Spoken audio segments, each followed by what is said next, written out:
సుమన్ టీవీలో మీ personal and business promotions కోసం కింది నెంబర్కి కాంటాక్ట్ చేయండి. చేపల కోసం వల వేస్తే ఆ జాలర్లకు షాక్ తగిలింది. చెరువులో వేసిన వల బరువుగా ఉండడంతో పంట పండిందిలే అనుకున్నారు. భారీగా చేపలు పడ్డాయని ఆనందంతో వల లాగారు. కానీ క్షణాల్లో వారి ఆనందం ఆవిరైపోయింది. ఇందుకే వలకి ఏం చెక్కిందో మీరే చూడండి.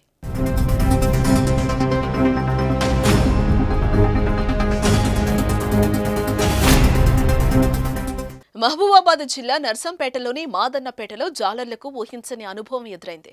బుధవారం చేపల వేట కోసం వేసిన వలకు మొసలి పడింది. రోజులాగే బుధవారం కూడా మత్స్యకారులు చేపల వేటకు వెళ్లారు. చెరువులో వల విసిరారు. కాసేపటికి వల బరువెక్కింది. దాన్ని లాగడం ప్రారంభించారు. అయితే వల చాలా బరువుగా అనిపించడంతో జాక్పాట్ తగిలిందని అనుకున్నారు. అతి కష్టం మీద వలను ఒడ్డుకు లాగారు.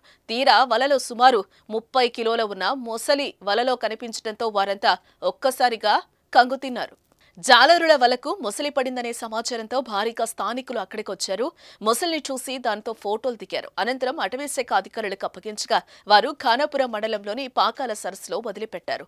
నదులు, పెద్ద పెద్ద సరస్సుల్లో ఉండే మొసళ్లు ఇటీవల గ్రామాల్లోని చెరువులు, వాగులు, పంట పొలాల్లో ప్రత్యక్షమవటం ప్రజలను ఆందోళనకు గురి చేస్తుంది.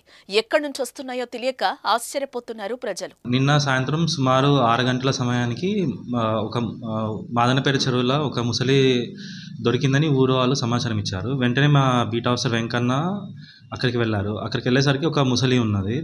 దాన్ని వెంటనే రెస్క్యూ చేసి మా జీప్లోనే దాని పాకాల వరకు తీసుకువెళ్ళి ఆ పాకాలలో వదిలేసాము. యాక్చువల్గా మాదనపేట చెరువులలో అదొకటే ముసలి ఉందని మాకు సమాచారం.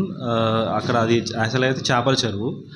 సో ఈ పాకాలు అనేది ఆ ఫారెస్ట్ లోపల ఉండే చెరువు. సో దాన్ని అక్కడి నుంచి రక్షించి దీన్ని మళ్ళీ ఫారెస్ట్ లోపల వదిలిపెట్టడం జరిగింది. లేవండి, అది ఒక ముసలి ఉన్నట్టు ఊరు వాళ్ళు చెప్పారు. గత 2-3 సంవత్సరాల నుంచి ఒక ముసలి తిరుగుతుందని ఊరు వాళ్ళు అంటున్నారు. కానీ అది నిన్న దొరికింది. Ravikiran, forest range officer, Narsampet.